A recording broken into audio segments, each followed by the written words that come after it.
બધા જ બોલો માં દશામાની જય. દશામા વર્તની કથા. કર્ણાવતી નામના એક નગરનો રાજા કર્ણદેવ ખૂબ અહંકારી અને વિલાસી હતો. તેના અભિમાન અને ભોગ વિલાસનો કાંઈ પાર ન હતો. તેને કમલાવતી નામની એક ગુણવાન અને ચારિત્ર્યશીલ પત્ની હતી. તે જેટલી આસ્તિક હતી એટલો જ કર્ણદેવ નાસ્તિક હતો. રાણી કમલાવતી કર્ણદેવને ઘણી વખત સમજાવતી કે અભિમાન સારી વસ્તુ નથી. માણસે ધર્મ કાર્યમાં પણ ધ્યાન આપવું જોઈએ. સુખ અને વૈભવ આજ છે ને કાલે નથી. પરંતુ રાજા તો રાણીની આ સલાહ માનવાને બદલે ઉલટો વધુને વધુ બગડવા લાગ્યો. એક દિવસ નિરાશ રાણી મહેલના ઝરૂખામાં ઊભી હતી ત્યારે તેને થોડે દૂર નદી કિનારે કેટલીક સ્ત્રીઓને ભેગી મળી કંઈક વ્રત કરતી જોઈ.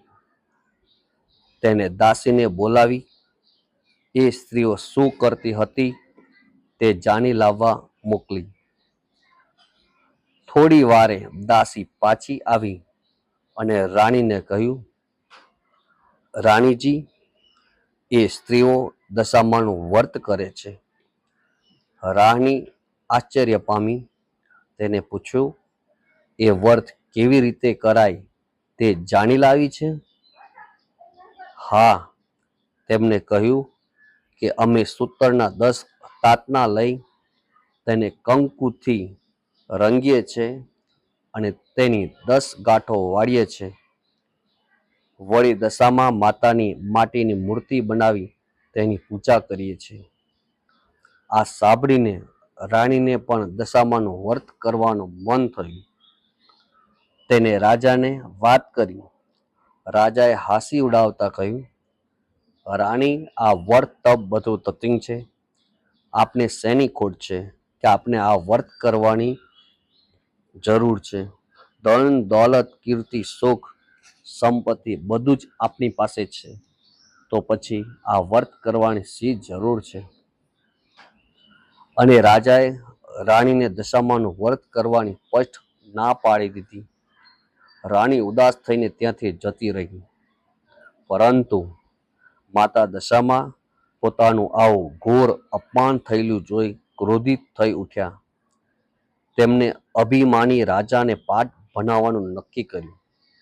બીજા દિવસે સૂર્યોદય થતાં જ પાડોશી દેશનો રાજા લશ્કર લઈને કર્ણાવતી ઉપર આક્રમણ કરી બેઠ્યો. આ એકાએક આક્રમણથી કર્ણદેવ હિપતાય થઈ ગયો અને લડાઈમાં હારી ગયો. પાડોશી રાજાએ તેનું રાજપાટ જૂટવી લીધું. જીવ બચાવવા રાજા રાણી અને બંને કુંવરો લઈને નાસી છૂટ્યો. રસ્તામાં રાણીએ કહ્યું, તમે મને દશામાં વ્રત કરવાની મનાઈ કરેલી એથી માતાજીનો કોપ તમારા ઉપર ઉતર્યો છે. રાજાએ આ સાંભળી રાણીને મારી. આમ ભૂખ તરસ થાક અને ત્રાસ વેઠતા વેઠતા રાજા રાણી અને બંને કુંવરો એક વાડીમાં પહોંચ્યા. ત્યાં થાક ઉતારવા બેઠા ત્યાં તો એકાએક વાડીના બધા જ ઝાડ ફૂલ ગરમાઈ ગયા. રાજા રાણી અને બંને કુંવરો આ જોઈ અચંબિત થઈ ઉઠ્યા.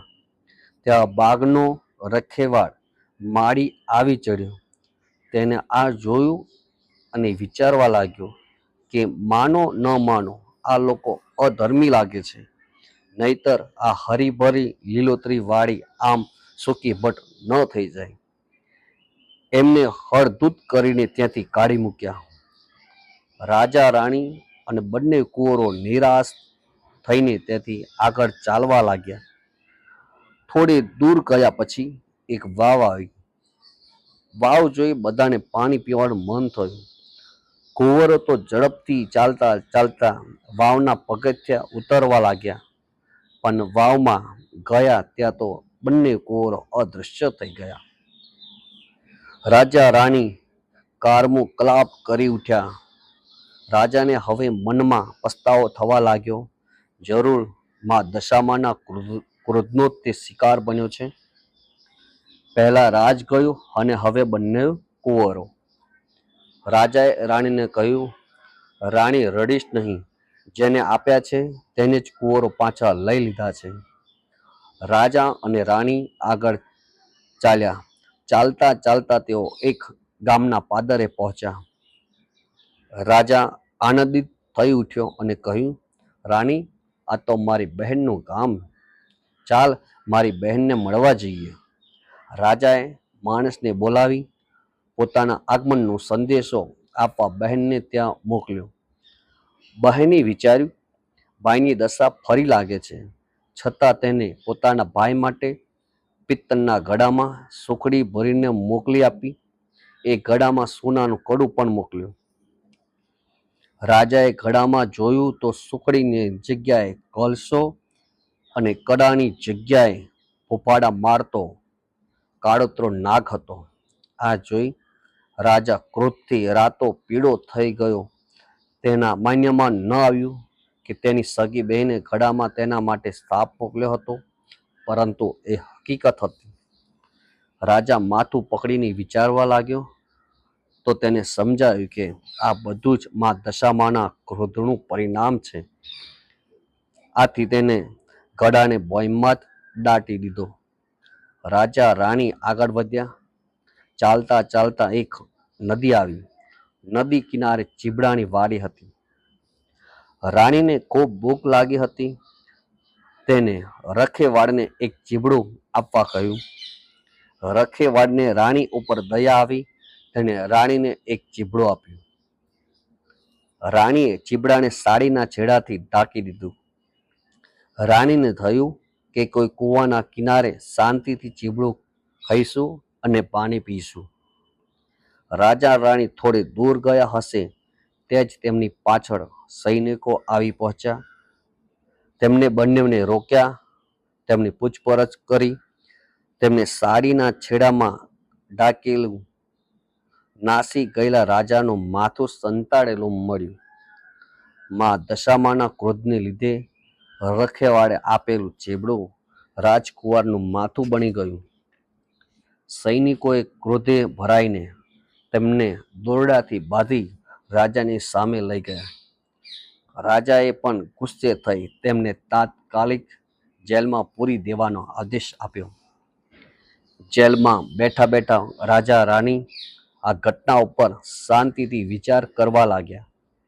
તેમને ખાતરી થઈ ગઈ કે જે કંઈ બનાવો બની રહ્યા હતા તે માં દશામાના ક્રોધને લીધે જ બની રહ્યા હતા. તેથી હવે હેન કેન પ્રકારે માં દશામાના ક્રોધને શાંત પાડવો જરૂરી છે. આથી દશામાને રીઝવવા રાણીએ તેમની તપસ્યા શરૂ કરી. 10 દિવસ સુધી રાજા રાણીએ માં દશામાના નામનું જપ કર્યો અને નકોડા ઉપવાસ કરી માની માનસિક સેવા પૂજા કરી. પોતે કરેલી ભૂલની ક્ષમા કરવા માની યાચના કરી. રાજા રાણીની હાર્દિક ભક્તિ જોઈ દયાળુ માં દશામાં તેમની ઉપર પ્રસન્ન થયા અને તેમને સપનામાં દર્શન દીધા અને આશ્વાસન આપ્યું કે ચિંતા કરશો નહીં, સૌ સારાવાના થશે. બીજા દિવસે શત્રુ રાજાને સપનામાં આવી માં દશામાએ કહ્યું, હે રાજા, તે નિર્દોષ પતિ પત્નીને વગર વિચારે જેલમાં પૂર્યા છે.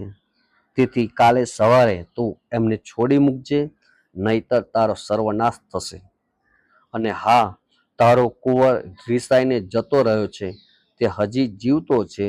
તે સવારે તારે ત્યાં આવી જશે. સવારે કુંવર સેમ કુશળ પાછો આવી જતા શત્રુ રાજાએ રાજા રાણીને જેલમાંથી છોડી મૂક્યા.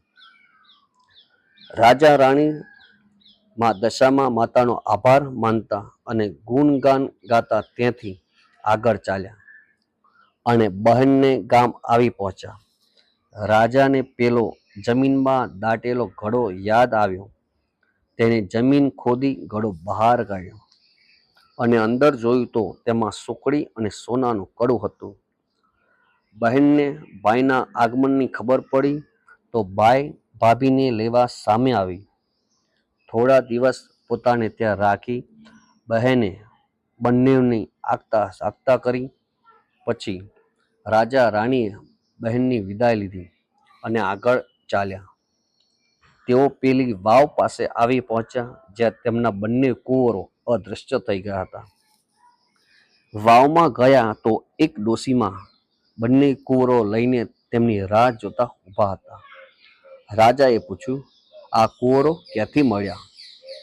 જવાબમાં માં દશા માતાએ તેમનું અસલ સ્વરૂપ પ્રગટ કર્યું અને રાજા રાણીને આશીર્વાદ આપતા કહ્યું, હે રાજન, તારી રાણીની ભક્તિથી હું પ્રસન્ન થઈ છું. તેની ધર્મપરાયણતા અત્યંત પ્રશંસનીય છે. તું હવે સુધરી ગયો છે. જા, તારું જૂટવાઈ ગયેલું રાજ પાછો મળશે. માં દશામાની કૃપાથી રાજા ગદગદ થઈ ગયો. તે તેમના પગે પડીને કહ્યું, માં, તમે ખૂબ દયાળુ છો. તમારો મહિમા અપરંપાર છે. તમારી કસોટીમાંથી પાર ઉતરવું માનવી માટે કઠિન છે. તેથી માં સૌના ઉપર દયાની અમી દૃષ્ટિ રાખજો. માં દશામાએ કહ્યું, હે રાજન, જે કોઈ દશામાનું વ્રત રાખશે તે મારી અમી દૃષ્ટિને પાત્ર થશે. જો કોઈ પણ મારું અપમાન કરશે તે મારા ક્રોધનો ભોગ બનશે.